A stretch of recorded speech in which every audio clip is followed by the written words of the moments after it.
Hey everybody, welcome back to 1 Minute Walking Tours. As always, I'm your host, Jonathan. It's really me, I just shaved. And today we're going to be talking about this piece of public art.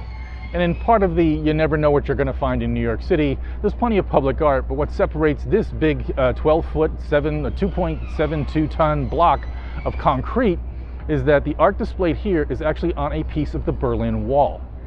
Now, not the outer wall that we have images of people smashing. This was part of the inner wall in around East Berlin, pardon me.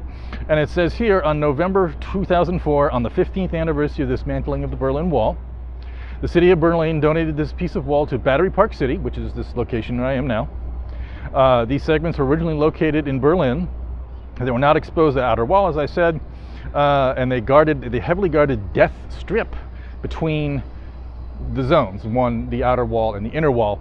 So I'm guessing this was the side that was not the death wall, the death zone. I'm going to go ahead and say that this piece back here, this would have faced the death zone. I find things like this very sobering for a couple of reasons, probably including that despite this horrible symbol of human oppression, there's art on it.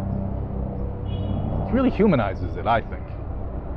Anyway, if you're ever down on the September 11th Memorial, down where the World Trade Center is, and in Battery Park City, you can actually come by, see this little piece of history, and I hope you enjoyed the video, and we'll see you here soon on 1 Minute Walking Tour. And please remember, we have now Patreon.